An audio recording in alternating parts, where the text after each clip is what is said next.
Are you ready to shape the future of AMSN? We are currently accepting nominations to join the AMSN Board of Directors. If you or a peer are interested in this meaningful experience, we encourage you to submit a nomination and share your expertise as we move the organization forward and expand access to patient care. Visit amsn.org to submit your nomination by 11:59 p.m. Central Time on July 17, 2026.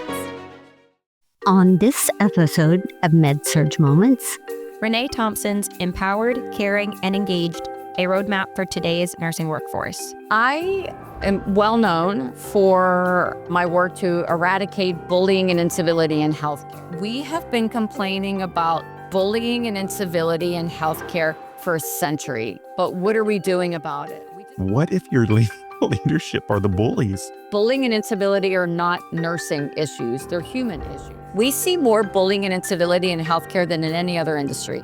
Why is that? Is there anything that you're seeing that's like a common mistake nurse leaders are making when addressing bullying? One of the most common mistakes is using silence as a strategy. One conversation does not change someone's behavior. I avoid conflict so much, and I recognize that's one of my... I'll give you my simplest strategy to confront disruptive behaviors in the moment. How do we create a lasting culture where respect, professionalism, and caring becomes the everyday standard? I say this a lot when you confront somebody about their behavior. There's three responses. Number one, they had no idea. What do we do when someone accuses us of being a bully?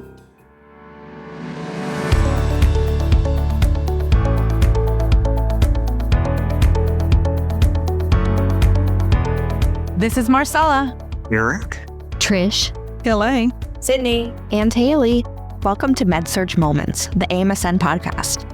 This podcast is an engaging look at the lives of and surrounding medical surgical nurses. We're proud med-surg nurses just like you, sharing our stories, insights, and experiences to support you in your nursing journey.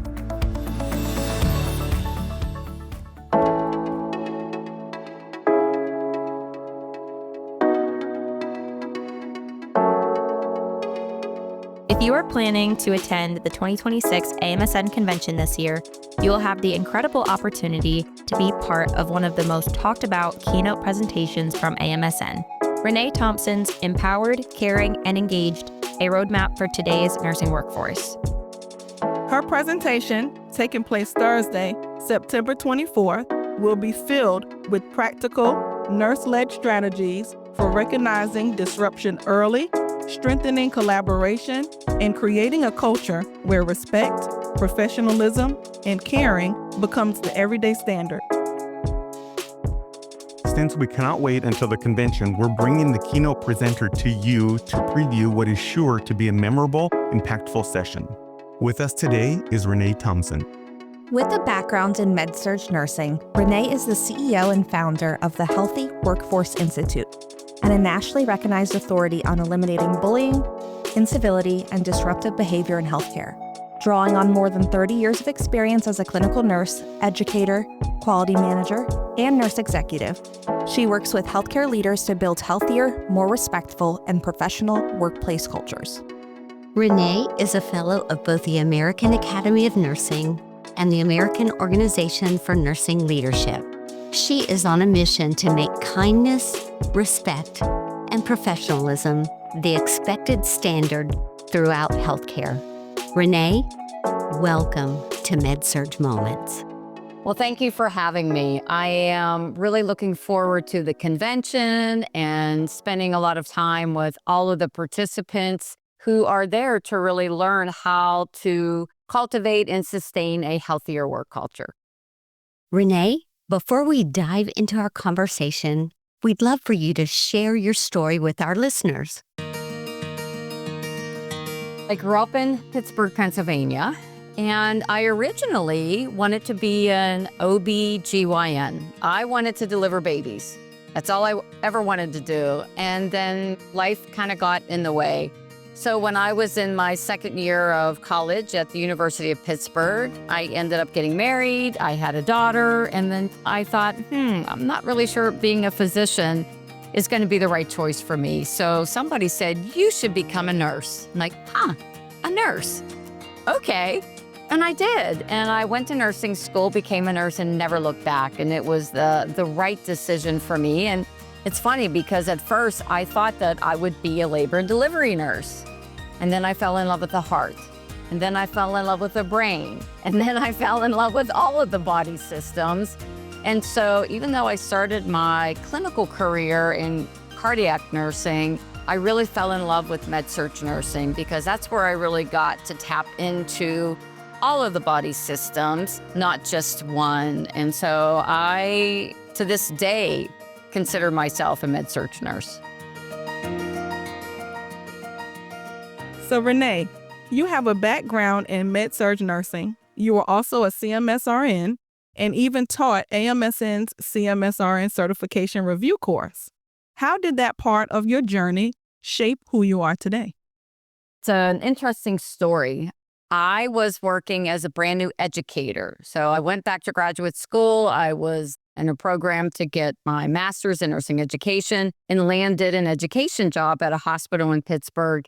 And the director of education was a CMSRN. So she wanted to start a local chapter for AMSN because I was doing a lot with diabetes work. She said, you should submit an abstract and speak at their convention. I'm like, what? Like speak in front of all those people?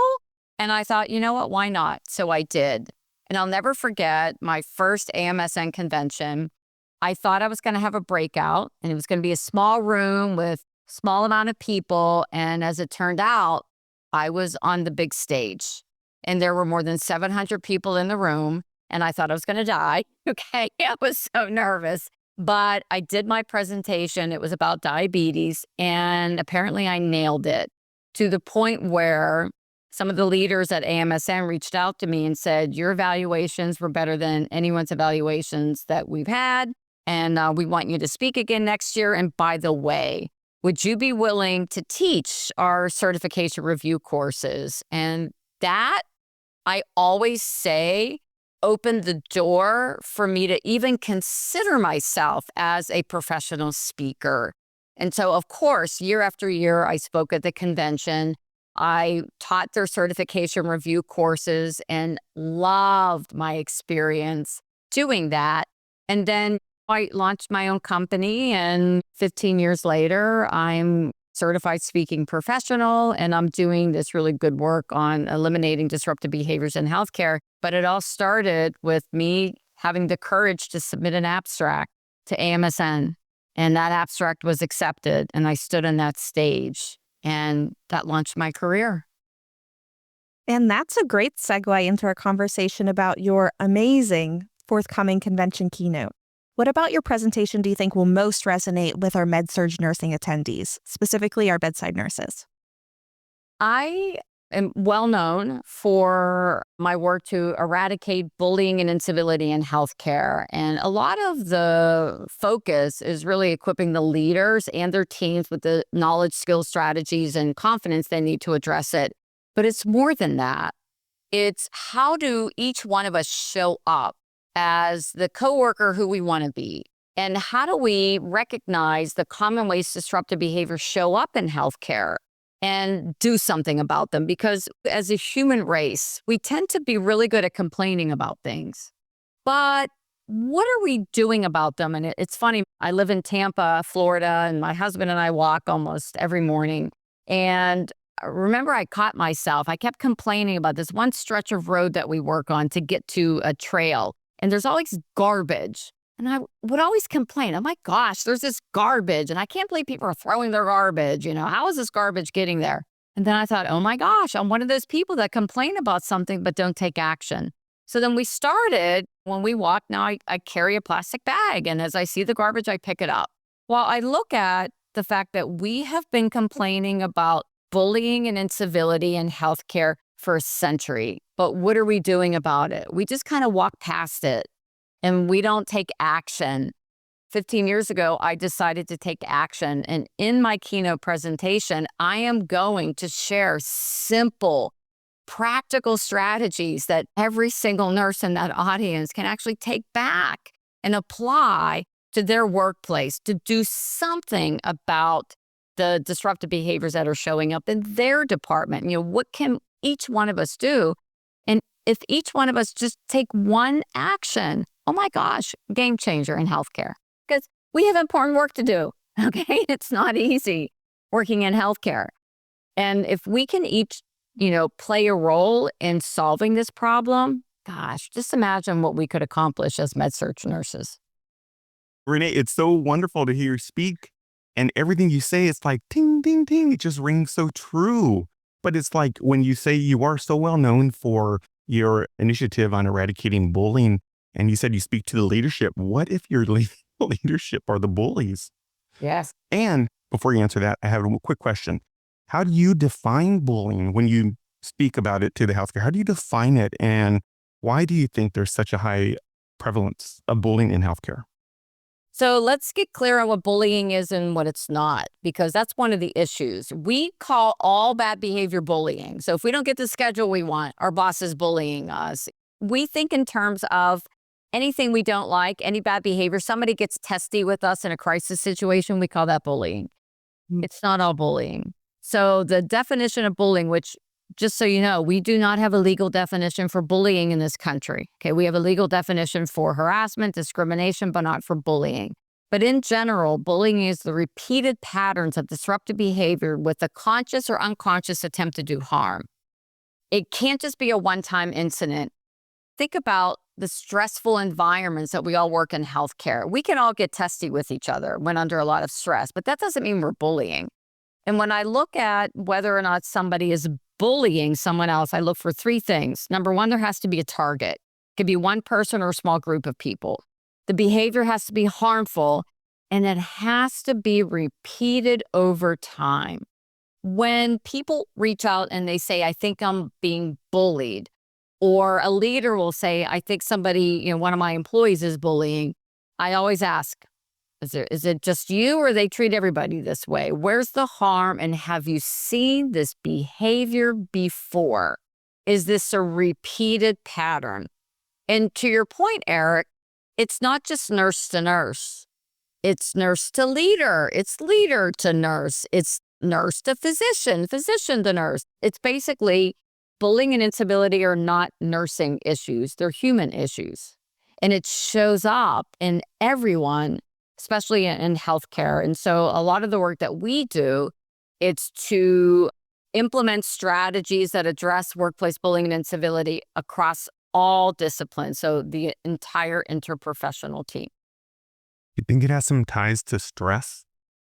Oh, yes. So you asked, why is it so prevalent in healthcare? So we see more bullying and incivility in healthcare than in any other industry.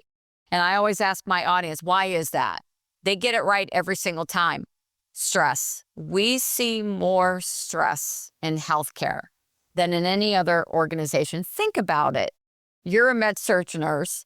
You walk into work. You never know what you're going to get when you walk in the door.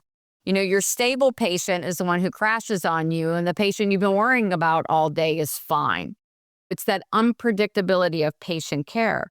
And then you add a global pandemic into the mix. While everyone's running out of the burning building, we're running in. And when people are burned out and stressed out, they lash out. And who do they lash out to? It's usually the person standing next to them, or sometimes their boss, because many of us blame our boss for everything. I'm going to say there are reasons why we see more disruptive behaviors. However, it should not be an excuse. I get it. You might be burned out, stressed out, frustrated, angry, all those things, but there's no excuse for cruelty. But we can all act out. And what I always say is, let's say you've gotten testy with a coworker, and it might be because you're really stressed out. Well, can you circle back with that person and say, hey, I got really testy with you. I lashed out, or, whatever that was. I'm really sorry. Are we okay? Because again, we can all misbehave. We're human beings. The key is to recognize that and circle back. Because if you don't circle back, that person's going to avoid you. They may not ask you a question or for help, and that ultimately impacts patient care. I'll be excited to hear any trends and the things that you talk to us about in your conversation at convention. That'll be super exciting because I'm sure there are some in maybe even regions of the country or different things. So excited to hear that. And speaking of trends, is there anything that you're seeing that's like a common mistake nurse leaders are making when addressing bullying in the workplace? I was a nurse leader who made these mistakes. I mean, I was a frontline nurse manager, had no idea how to address disruptive behaviors. One of the most common mistakes is using silence as a strategy because we don't know what to say. Nobody's teaching leaders how to actually engage in honest and respectful conversations with their employees who are acting in ways that are really disruptive. And it's a psychological reality that exists in all human beings, and that is we avoid pain. Well, confronting someone about especially their behavior, it's way easier to confront somebody about their performance, not checking pain reassessment, not using the medication scanner. I mean, that's easy. But telling someone that they're abrasive and people are afraid of them and they don't want to ask them any questions, ooh, that could be a little icky. And so as humans, we avoid pain. So we avoid those conversations. And again, silence is not a strategy. And we use it as a strategy all the time. We kind of hope it goes away. I'll give you another common mistake. We think that one conversation changes someone's behavior. So let's say there's a nurse manager who says, that's it, enough. I'm going to have a conversation with my nurse who this is the third person who quit because of them. They bring them into their office, they sit down, they have an honest conversation with them about their behavior, and they set the expectations, and then that nurse walks out of the room and they say, wow, okay, I did it. Done. I don't ever have to have that conversation again. Wrong. One conversation does not change someone's behavior. And so we teach them how to have repeated conversations, repeated level setting of expectations until we either see that nurse step up, do the right thing, or step out if they're not willing or not capable. And I can say I've done that over and over again because I avoid conflict so much, and I recognize that's one of my faults, but it's hard. Someday I'll tackle it, but it's hard. Well, I teach this and it's hard for me. I have a team. There are 15 of us on my team. And over the years, there have been some people where I had to sit down and had those uncomfortable conversations with. I get butterflies in my stomach. Sometimes I feel like I lose my peripheral vision for a little bit. And I teach this. So I recognize that it's not easy, but it's the right thing to do. And there's a lot of work that we do here at the Healthy Workforce Institute that teaches people how to have those uncomfortable conversations. You have to tell people the truth. Like, I have to care enough about you to tell you the truth. And that comes from Radical Candor from Kim Scott's work. And also, I have to give you grace too. So I have to tell you the truth. And I also have to respect you and give you some grace. And I learned this from Patrick Lencioni, who said, in every one of those conversations, again, it's truth and grace. Truth without grace is just meanness. So, just telling you the truth without giving that element of grace is being mean. And grace without truth is enabling people. And I understand, but I'm not going to be honest with you about your behavior. Then I'm enabling you to continue that behavior. And unfortunately, we do a lot of grace without truth. And that sounds like a great strategy. Do you have any other strategies to confront disruptive bullying and incivility? I'll give you my easiest, simplest strategy to confront disruptive behaviors in the moment. And this works really well for what I will call overt behavior. Somebody's yelling, criticizing, cursing, all of that. Just name it. You're yelling at me. I just saw you roll your eyes at me. You're criticizing me in front of other people. It's just name the behavior because so many people act in ways that are disruptive without even realizing it. And it's not to give them a pass. Like, well, I didn't even realize it. But we need to call them on it because if you're rolling your eyes at me or you're criticizing me in front of other people, and I say you're criticizing me in front of other people, calmly, you're criticizing me. I'm like, I am? Some people say, no, I'm not. And they'll argue with you. I'm like, you're just making my point here. Okay. But most people, it almost acts as though you're putting a mirror up in front of them and they can see themselves through your eyes. most people will say, oh my gosh, no, I don't mean to criticize you, or that's not my intent. So the easiest thing to just start doing is naming it. You can even name it if somebody's being really disruptive to someone else. I always think in terms of that unit secretary or HUC. Sometimes the physicians will come at them with things that weren't done according to what their expectations were. And you're yelling at Tina, you need to stop. So advocating for your colleague is another way that you can just sort of interrupt that pattern of somebody just under a lot of stress, acting out. Because I always say you can be angry, you can be stressed, and as I said, but you can't be cruel. And we just need to start naming it. That's really good advice, especially I also am a first-time supervisor, and that's one of the things I struggle with the most is those hard conversations, and it's something I'm really trying to work on. But so often these new approaches and strategies are put into place. They work for a little while, and then we find ourselves right back in the same situation. So how do we create a lasting culture where respect, professionalism, and caring becomes the everyday standard? Yeah, we talk about this a lot. You have to hardwire and sustain a healthy work culture. It's like you have to operationalize it. And we do have some strategies for that. So for example, in a lot of the groups that we work with, we do a lot of consulting. We recommend adding healthy workforce as a standing agenda item in every staff meeting. So it gives you permission and space to talk about behavior. So let's say gossip is an issue in your department, and let's face it, gossip is always an issue in every department. And it's a matter of bringing up the topic, saying like, we'd like to start working on improving our culture. We want to make it more healthy, respectful, professional. Is gossip happening here? Where does it happen? How does it happen?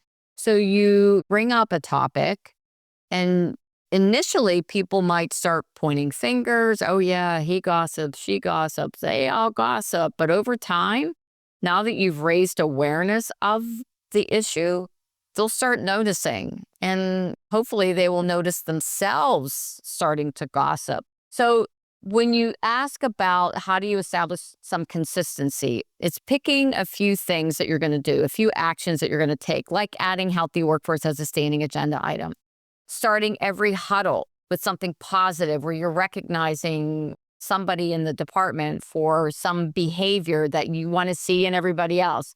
Whatever you do, start and stick to it. So if you're going to add healthy workforce, it has to be in every single staff meeting, because the first time you take it off because something else more important showed up, now you've made it one more thing. Now you've made it another flavor of the month. All of the work that we do, we caution people. Don't think you can come in and then say, we're going to do all these 100 things to, cultivate a healthier work culture. Pick a few to start. One or two things and stick to them until you've hardwired them into the very fabric of your culture. Because if not, people will revert back to their old ways. We do a lot with addressing the behavior in the moment. If not in the moment, especially if you're the boss and you weren't there, you didn't see what happened, but addressing it with that person, like, hey, I don't know if this is true. This is what I heard. And we're going to talk about it now, and say, I don't know if this is true, but if it is, not okay. If it's not, that's okay. We're going to talk about it anyway.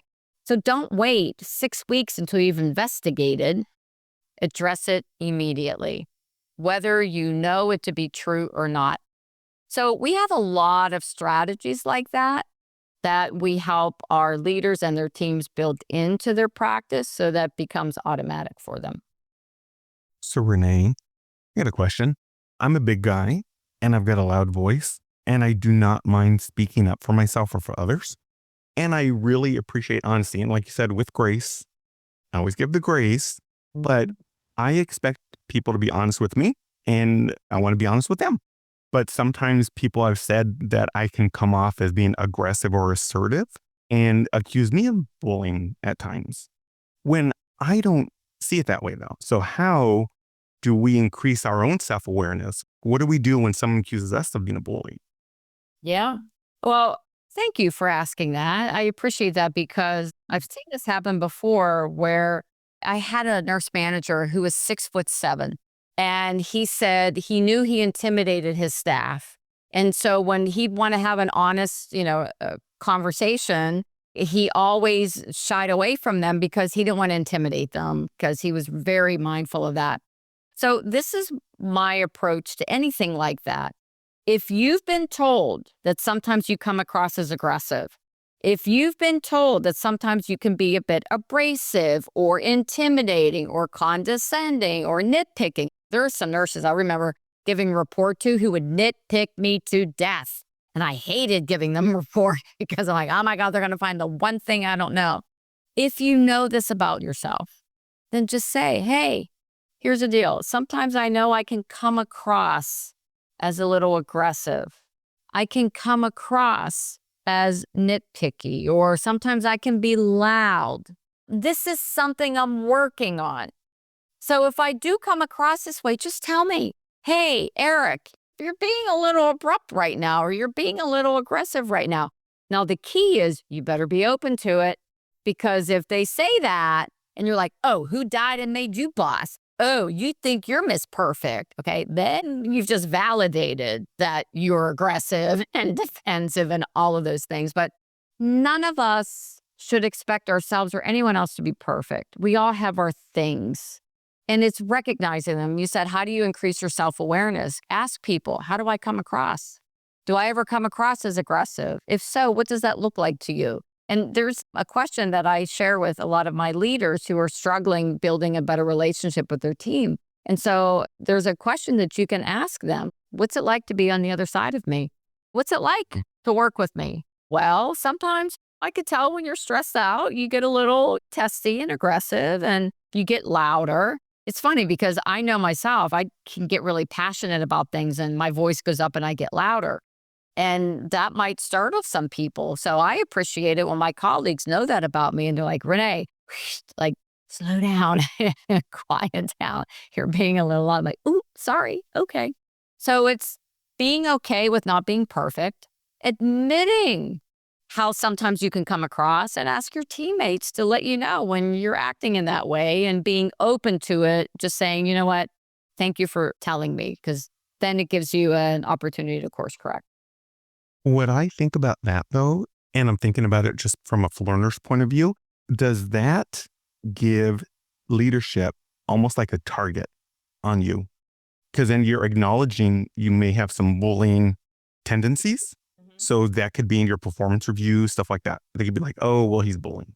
Well, I sure hope that your leadership team isn't going to use that against you. Okay. If you're saying, I know sometimes I can come across as abrupt, aggressive, abrasive.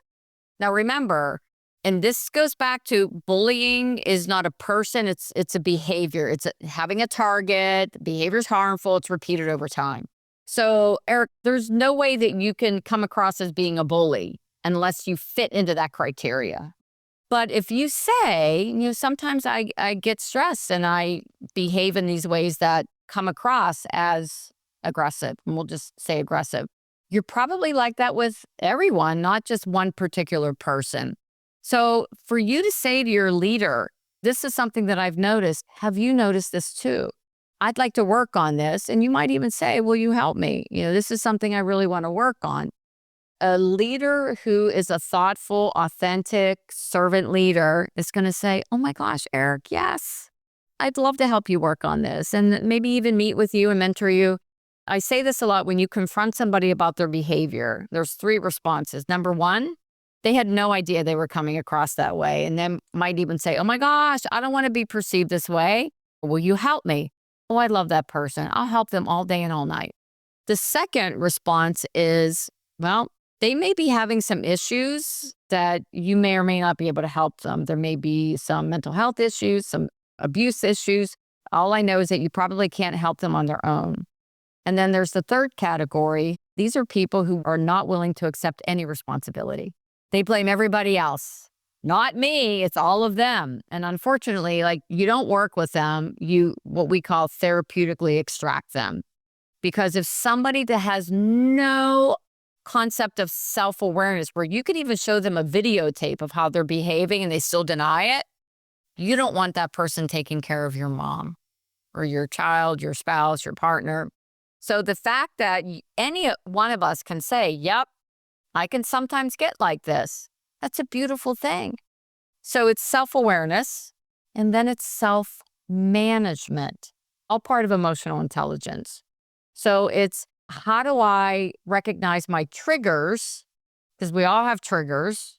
And then what do I do when I feel that trigger? Maybe I just need to step away for a few minutes. And that's where somebody who's in a good leadership role, who really values and wants to help you succeed, can help you with that. Renee, this has been so great. Where can our listeners go to learn more about you and the work that you do? I have a website. My website is healthyworkforceinstitute.com. We also have an online academy. It's healthyworkforceacademy.com. And we have so many resources. I have been writing a blog article for 15 years. At first, it was every week. Now I've kind of scaled it back to once a month. But you can get access to our blogs. I have videos. I have a podcast that people can listen to. We have just a plethora of resources, free downloadables on our website that anyone can access at any time. Renee, thank you so much for joining us for this insightful episode and for the incredible keynote presentation you have in store for us this September. We can't wait to see you in Palm Springs, California, September 24th through 26th. Well, thank you for having me as a guest on your show, and I cannot wait to see all of you who are coming to the AMSN convention in September in Palm Springs. We're going to have a great time talking about how we can finally eradicate disruptive behaviors in healthcare. I am just getting so excited. And to our listeners, thanks for joining us. We'll see you next time. We look forward to connecting with you on the next episode of med-surg Moments, the AMSN podcast. In the meantime, we encourage you to subscribe to med-surg Moments wherever you listen to podcasts. To reach us, use hashtag med-surg moments on your social post. Or send us an email at amsnpod@amsn.org. That's amsnpod@amsn.org.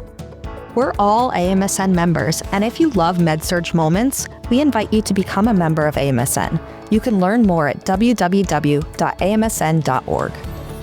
Finally, the content within the med-surg Moments podcast represent the views, thoughts, and opinions of the co-hosts and may not necessarily reflect the views, thoughts, and opinions of the Academy of Medical Surgical Nurses. Until next time, this is Sydney, Eric, Trish, Kelly, Haley, and Marcella. And always remember, med-surg Moments is a moment in our lives and a moment in our med-surg careers that makes a huge difference.